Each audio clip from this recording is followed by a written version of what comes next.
Friends, welcome to my channel. मैं आज आपको बेसन की बर्फी की रेसिपी बताने जा रही हूँ जो बहुत इजी होगी अगर आप उसे स्टार्टिंग से लास्ट तक फॉलो करेंगे। और जिस तरह की बर्फी आप यहाँ देख पा रहे हैं उस तरह की बर्फी आपकी बनके तैयार होगी जो एकदम मार्केट जैसी है। मैं आपको तोड़ के भी बताती हूँ, बहुत सॉफ्ट और टेस्टी बनी है। तो आइए रेसिपी शुरू करते हैं। बेसन की बर्फी बनाने के लिए सबसे पहले हमें जिन चीज़ों की आवश्यकता है वो इस प्रकार है। 250 ग्राम बेसन मैंने यहाँ लिया है।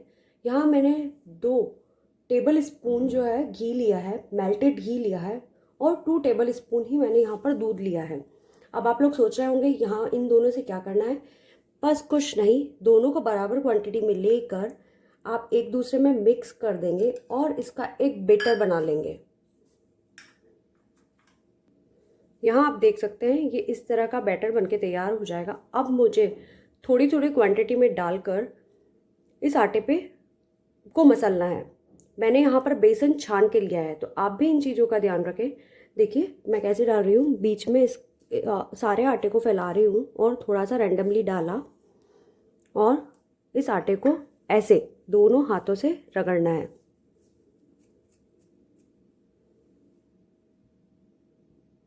अगेन यहाँ पे फिर मुझे थोड़ा बैटर डालना है और फिर उस आटे को वापस दोनों हाथों से मसलना है।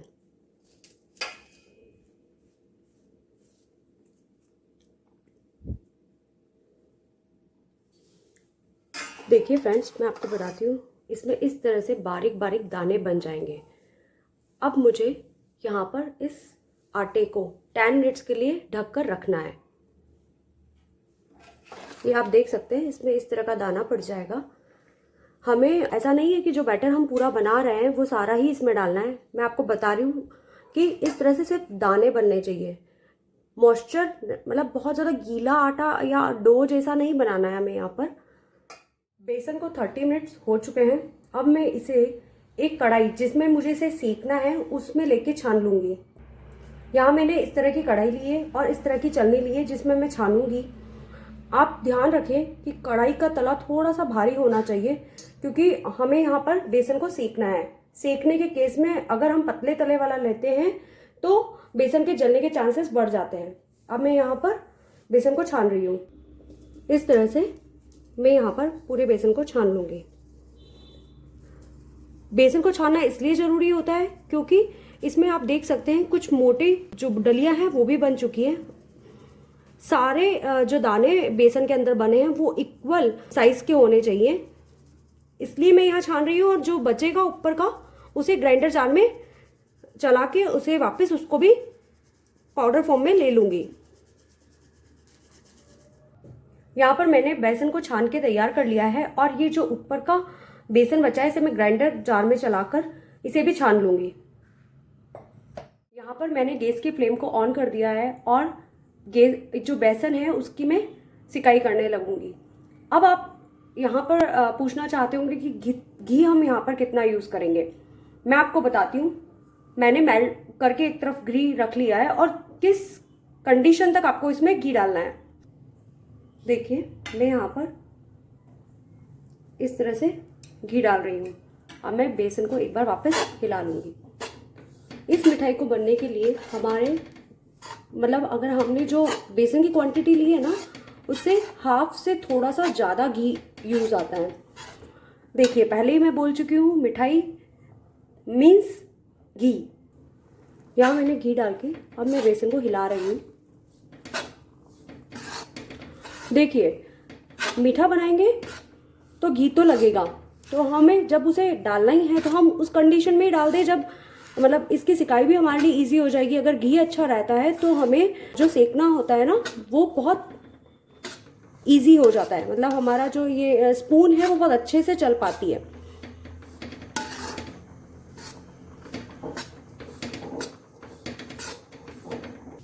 यहाँ आप देख सकते हैं कि सारा बेसन मेरा ये गीला हो चुका है। अब बात यह है कि यहाँ पर मुझे फ्लेम क्या रखनी है। यहाँ पर हमें मीडियम फ्लेम पे ही इसे सेकना है। इसकी सिकाई के लिए 30 to 40 मिनट्स लग जाते हैं। मैं आपको बताऊंगी कि किस कंडीशन तक आपको सेकना है। अगर आपको मार्केट वाला टेस्ट चाहिए ना, तो आपको उस कंडीशन तक सेकना ही पड़ेगा, अदरवाइज बेसन कच्चा रह जाता है। यहाँ बेसन को 10 मिनट हो चुके हैं, आप देख सकते हैं ये सारा बेसन बिखर नहीं रहा है, मतलब इतना घी हमें यहाँ पर लगेगा।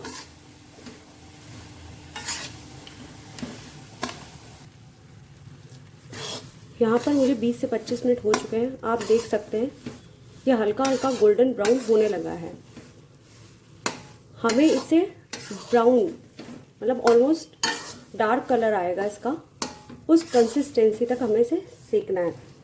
कढ़ाई छोड़ रहा है डजेंट मैटर, क्योंकि हमने घी इतना डाला है कि वो स्मूथली शेक हो रहा है, हिल रहा है। सी फ्रेंड्स, आप देख सकते हैं मुझे 40 मिनट्स हो चुके हैं और मैंने इसको कितना ब्राउन सेका है। आप देख सकते हैं इतना ही ब्राउन आप लोग को सेकना है, और घी कितना डाला है वो भी आप यहाँ देख सकते हैं। इस कंडीशन पे मैं यहाँ पर गैस की फ्लेम को बंद कर दूंगी और इसको ठंडा होने रखूंगी। मीनवाइल ही हम लोग चाशनी की तैयारी करेंगे।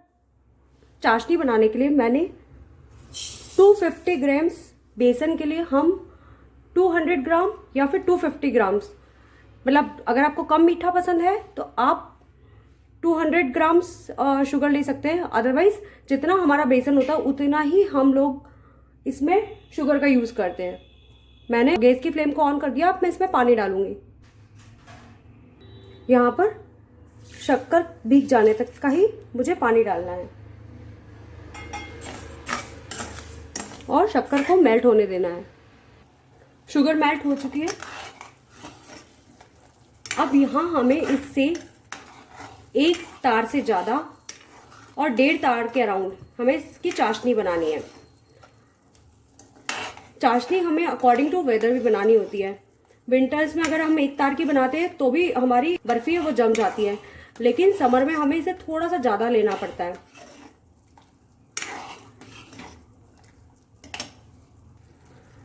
देखिए फ्रेंड्स, यहाँ मैं आपको बताती हूँ कैसे शुगर सिरप को चेक करते हैं। जब हमने स्पून से शुगर को लिया तो आप देख रहे हैं यहाँ पर ये ड्रॉप ड्रॉप बन के धीरे धीरे रुक रुक के गिर रही है और एक तार फॉर्म हो रहा है। ये देखिए,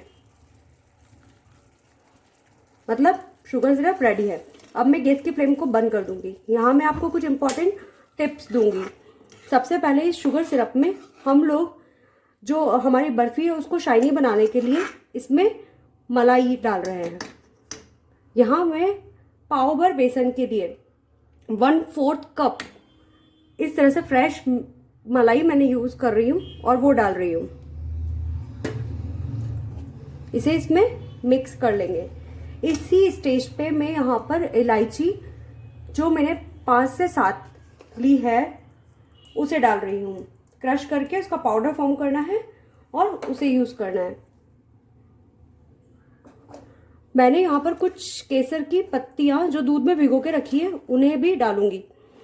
यहाँ पर सिर्फ मलाई डालने से आपकी जो बर्फी है उसकी शाइनिंग बढ़ जाती है।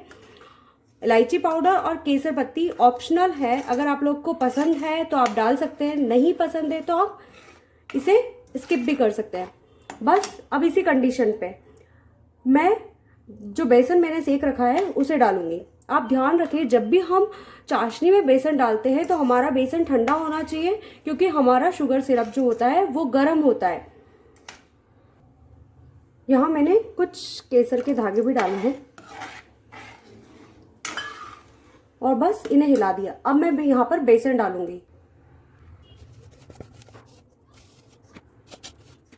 यहाँ पर ये बेसन इस तरह से मिल चुका है और अब हम इसे हिलाएंगे।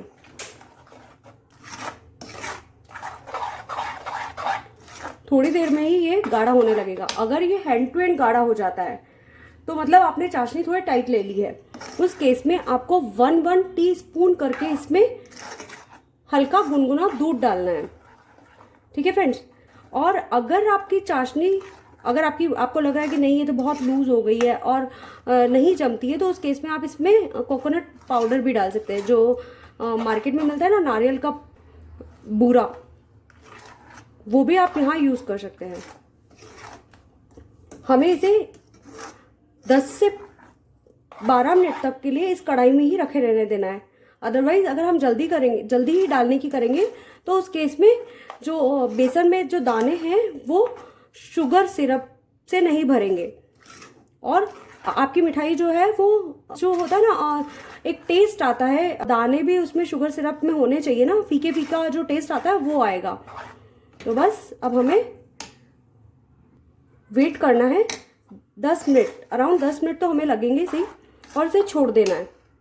हर 2 से 3 मिनट बाद हमें इसे एक बार हिलाना है। यहाँ इसको 20 मिनट्स हो चुके हैं।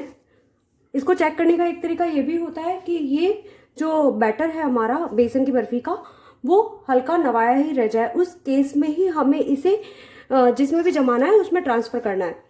तो ये अब बिल्कुल तैयार है, जमने की कंसिस्टेंसी में आ चुका है। मैं यहाँ पर इसे जमा के बताती हूँ। यहाँ मैंने एक ट्रे ले ली है और उसे ग्रीस कर दिया है। घी से अच्छे से ग्रीस करना होता है, आप ऑयल से भी कर सकते हैं। और बस सारा बैटर जो है मैं इस तरफ डाल दूंगी।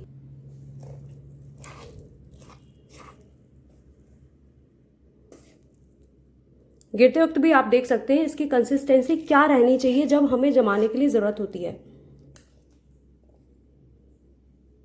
यहाँ पे सारा बैटर डाल चुकी हूँ। अब मैं इसे टप टप करके ही इसे, क्योंकि बेसन की बर्फी होती है वो ऊपर से बिल्कुल स्मूथ नहीं होती, वो अनइवनली ही जमी हुई होती है, तो मैं इसे इस तरह से ही जमाऊंगी। ये इस तरह से हो गई है। अब मैं इस पर गार्निशिंग करने के लिए कुछ पिस्ता कतरन से इसको गार्निश करूंगी।